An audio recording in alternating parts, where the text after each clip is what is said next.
começa agora um novo episódio do E2. O jornalismo tem a missão de informar a sociedade, mesmo quando as notícias retratam momentos difíceis e realidades chocantes. Acontecimentos onde existe sofrimento ou imagens sensíveis. Estão em jogo conflitos éticos que colocam em causa a profissão, o trabalho jornalístico e a própria definição do que é informação. Os órgãos de comunicação social devem gerir a forma como trabalham, tendo em conta a suscetibilidade das pessoas que entrevistam, mas também a do público, que se envolve com as histórias e as notícias divulgadas. É este o tema do programa de hoje. Voltamos a estúdio com dois convidados, neste que é um de dois episódios em que falamos sobre os desafios do jornalismo. Antes do debate, é importante perceber o poder e a influência psicológica que o trabalho jornalístico tem na sociedade. Procuramos respostas no Repórter E2. O ser humano mostra uma tendência natural para se focar no que é negativo. É a reação ao inesperado e ao perigo. Um sentimento presente nos nossos antepassados e que continua nos dias de hoje. A isto chamamos viés da negatividade. O jornalismo é originalmente focado, sempre muito centrado no que é negativo. Um dos valores de notícia mais importantes do jornalismo é exatamente o negativismo. E quanto mais trágico, quanto maior dimensão tiver, não é? Muito mais impacto exercer junto do público, naturalmente, que mais agarra a audiência ou o leitor. In news, we have a tendency in our culture. We tend to think that the way to catch people's attention is by talking into the very ancient DNA in our system, which reacts to everything that is fearful and terrible and that makes us afraid and makes us be aware. Um estudo da Science Advances mostra os efeitos negativos de notícias com caráter violento e trágico. Podem surgir perturbações psicológicas como depressão ou stress pós-traumático. A notícia de crime, a notícia de violência pode aumentar o medo das pessoas. O medo nas pessoas, não é? E a maneira como lidam com o mundo.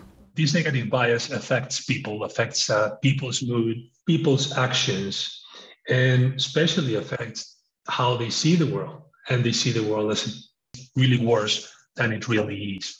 So what we can do is try to balance the narrative.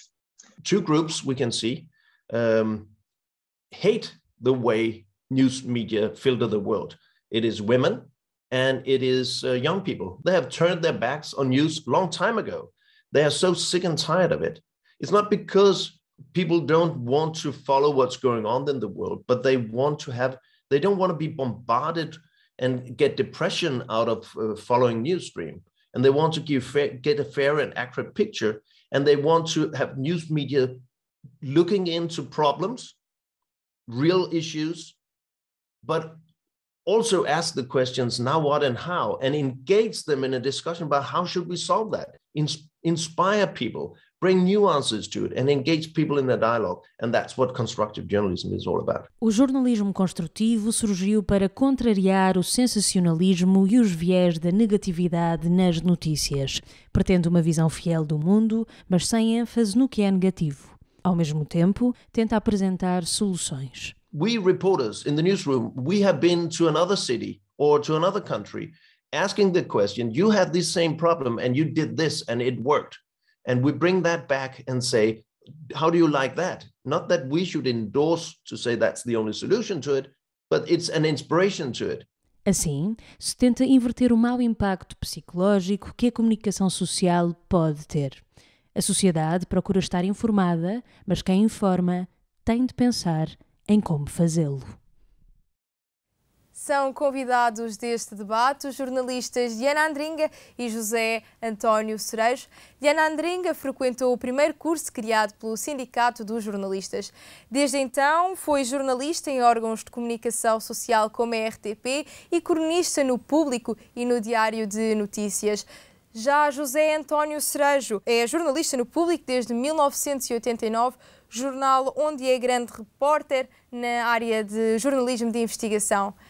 Obrigada, antes de mais, por terem aceitado o convite e por estarem presentes neste debate. Diana Andringa, tendo em conta o impacto psicológico abordado na reportagem, devemos ou não limitar a forma como se noticia certos acontecimentos? Devemos guiar-nos pelo bom senso e devemos pensar uma coisa muito simples, é ter escrúpulo e é pensar, de uma forma geral, a que é que nós próprios reagimos. Evidentemente que todos sabemos que jornalismo é o homem que morde no cão e não o cão que morde no homem. O que é notícia é aquilo que é diferente. Mas aquilo que é diferente pode ser feito de diversas formas.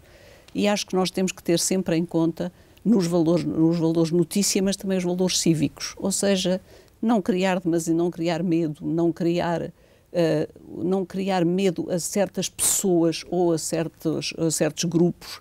Isso acontece imenso nas notícias sensacionalistas. Não criar ideias feitas e ter sempre um imenso respeito pelas vítimas, pelos entrevistados, certamente, e pelo público. Porque o público, obviamente, reage às coisas. Eu não sei se tu gostas de levar injeções. Eu não gosto. Faço parte daquele número de pessoas que, quando vê uma agulha, fica mal disposta.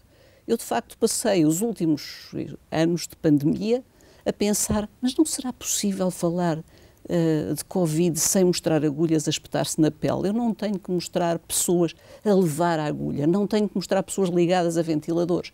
Há formas de dar notícias.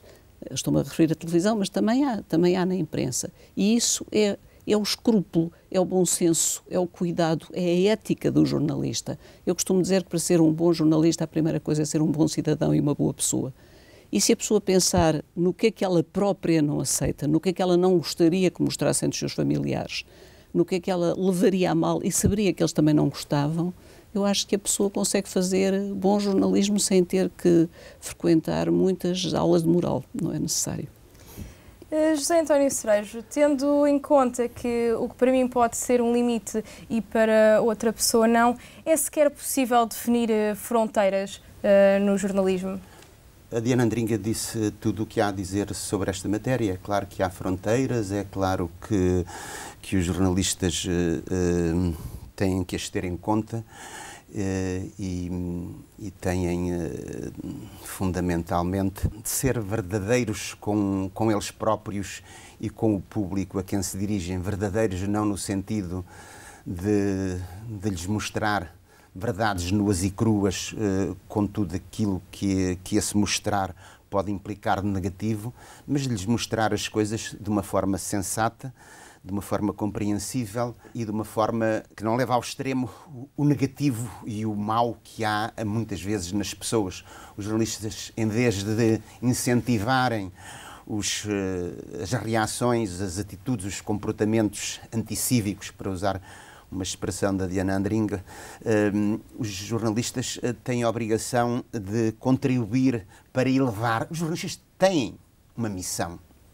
É uma palavra que muita gente não gosta, é um conceito que muita gente não gosta, mas realmente os jornalistas têm a missão de contribuir para uma sociedade e para um mundo melhor.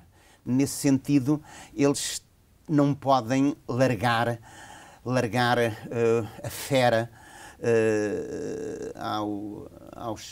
aos cordeiros. Não podem, eles têm de ter bom senso e não é travestir a realidade, nem é falsear a realidade, mas é realmente procurar o enfoque, procurar a abordagem que seja positiva, mas não é no sentido das coisas positivas, só falamos de coisas positivas, não. É seguir uma abordagem que contribua realmente para elevar o nível de nós todos. Efetivamente, os acontecimentos trágicos, como já foi mencionado, são presentes na atualidade mediática e acontecem de forma inesperada, mas por vezes este tipo de acontecimentos e a cobertura feita é alvo de críticas. E por isso, em 2020, a entidade reguladora para a comunicação social lançou uma guia de boas práticas para a cobertura de incêndios florestais e outras calamidades. Vamos olhar para um dos pontos deste guia para que o possam comentar, e diz o 4 o seguinte: devem ser evitadas descrições exaustivas do acontecimento, do impacto e do sofrimento que provoca e especulações sobre as suas causas ou consequências. Diana Andringa, estas descrições são de interesse público? Muitas vezes não são. Quando tu, a um pai a quem morreram 2 filhas num incêndio, levas a mostrar o quarto das filhas, isto é apenas voyeurismo, não é jornalismo, não tem nada a ver com jornalismo, não tem informação, não me adianta nada. Eu admito que as crianças, como todas as outras crianças, com sorte, as que têm brinquedos, porque outras não têm, tenham um quarto simpático com brinquedos e agradável. Agora, levar lá o pai é só mais uma tortura. Como é a tortura que por vezes se faz, e às vezes é indispensável fazer, mas tem que ser muito bem medida, que é, por exemplo, quando falas com uma vítima de violação. Não a podes fazer viver outra vez, ela tem que contar para que possa haver um julgamento, mas muitas vezes o que acontece é que as perguntas são tão intrusivas, as coisas são tão intrusivas que tu fazes a pessoa reviver isso, e isso eu acho que deve ser poupado.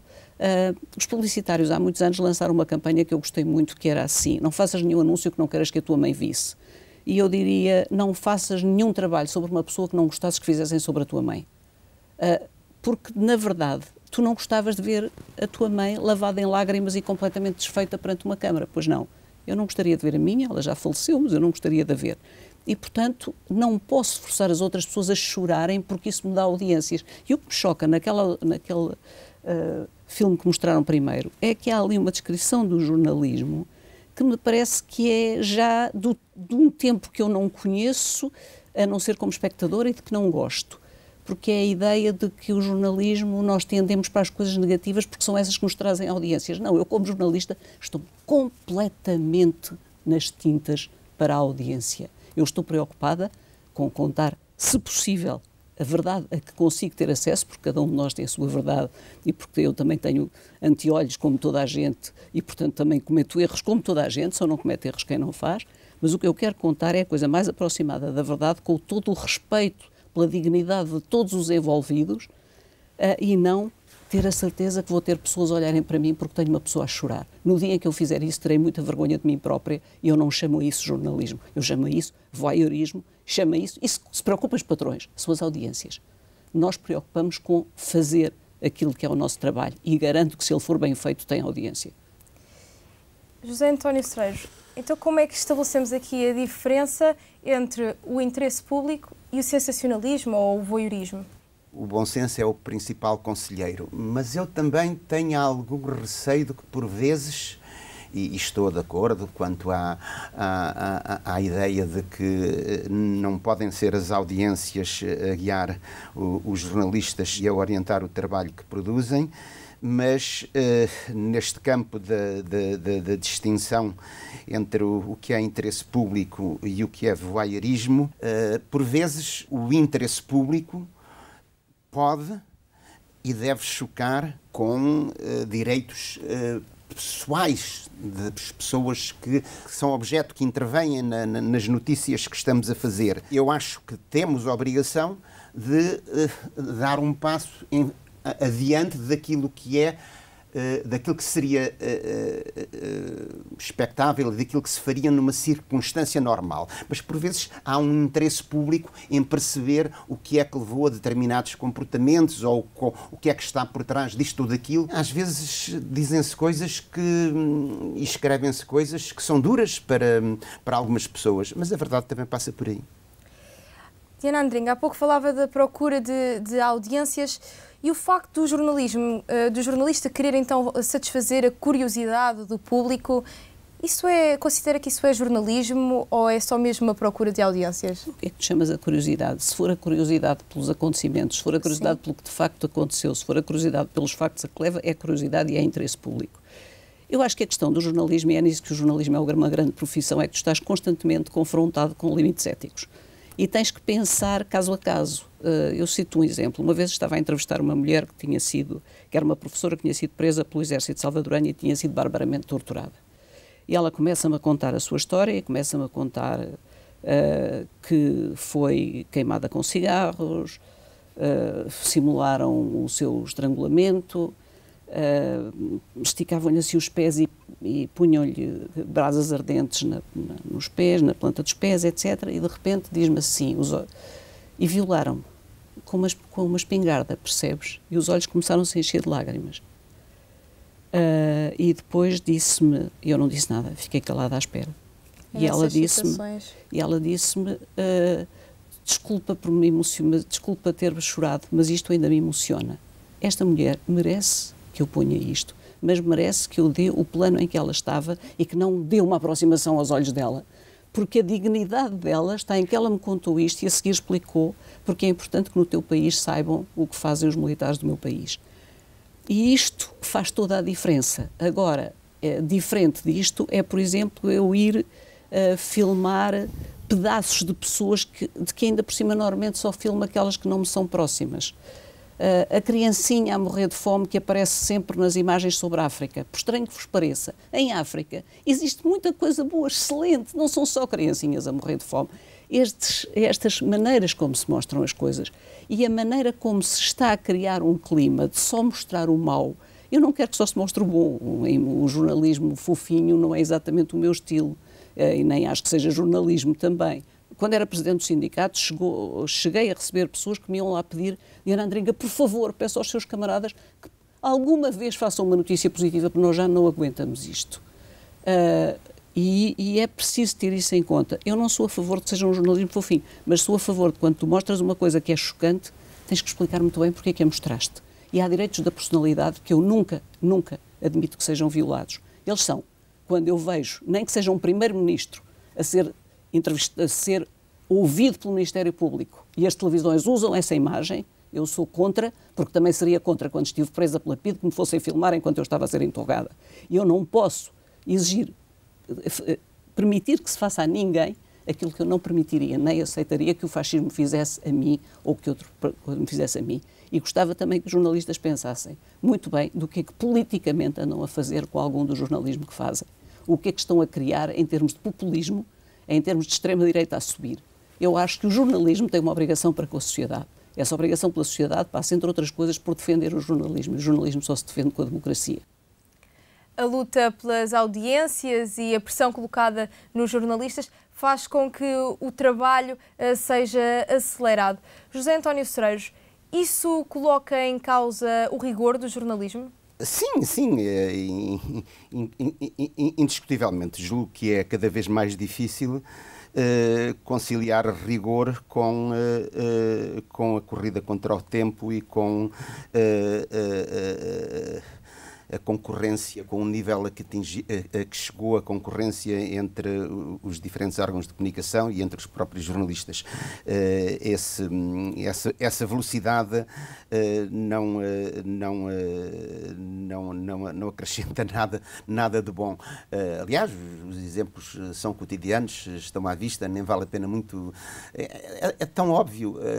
Agora, o problema está em que os jornalistas não são, digamos que, trabalhadores independentes, não fazem aquilo que querem, normalmente são, se calhar na maioria das vezes, ou pelo menos uma grande parte das vezes, são pessoas que têm um estatuto extremamente precário e que têm que seguir orientações e regras e voar baixinho para satisfazer os patrões e as chefias que entendem, enfim, pôr em prática esse tipo de políticas editoriais que servem, sobretudo, os interesses de quem lhes paga.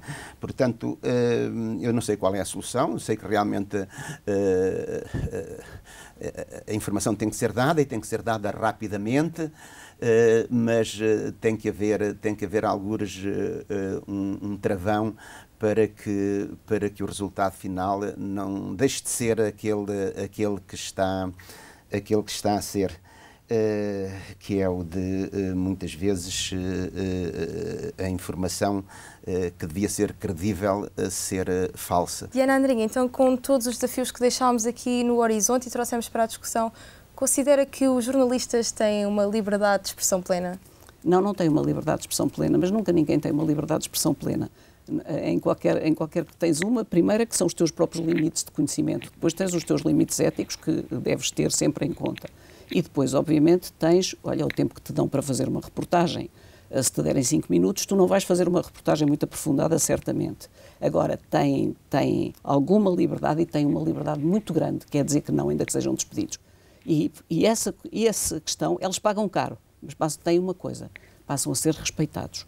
E eu acho que isso também é fundamental. E é dizer uma coisa, que é A base do jornalismo é que, primeiro, é preciso que a notícia esteja certa, depois é que seja rápida. Não é ao contrário, não é inversão. Não tens que dar porque outra cadeia já deu, ou como te respondem. Não, nós tínhamos que dizer que havia arrastão porque outra cadeia já tinha dito. Não, tu não tinhas que dizer que havia arrastão porque não havia, ponto. As questões são essas. E os jovens jornalistas têm muita força. Tu tens alguns excelentes jovens jornalistas. Tens jovens jornalistas que estão a trabalhar muitas vezes como independentes e estão a conseguir fazer jornais decentes e coisas decentes e ter liberdade.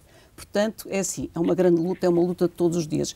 Eu comecei no tempo da censura, portanto isto leva uns anos, mas é de fazer. Lutar faz bem. José António Cereiros, concorda com as ideias da Diana Andringa? Condicionantes da liberdade de expressão e da liberdade de informação, é evidente que existem e existirão sempre. E não há dúvida nenhuma de que é sempre, mas não há dúvida nenhuma de que é sempre possível melhorar essa situação a situação da liberdade de imprensa. E eu não sei se, nomeadamente em Portugal, é nesse caminho é nessa direção que caminhamos desde há bastantes anos. Enfim, não me parece. As condicionantes são muito pesadas, não só de natureza económica, relacionadas com a situação enfim, do setor em geral, mas também relacionadas com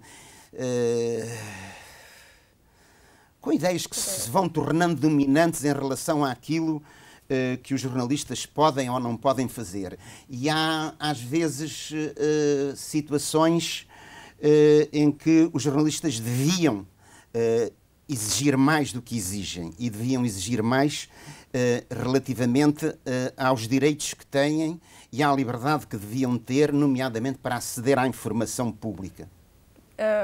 Diana Andringa e José António Cereiros, agradeço mais uma vez terem aceitado o convite e terem estado aqui presentes. Termina assim mais um debate do E2, que teve como foco explorar então os limites, os desafios e a ética no jornalismo. Voltamos em 2022 com novos episódios. Entretanto, acompanha-nos online nas nossas redes sociais. Podes ainda assistir aos nossos episódios no YouTube, em E2ESCS ou na RTP Play. Desejo-vos uma excelente semana. Fiquem bem.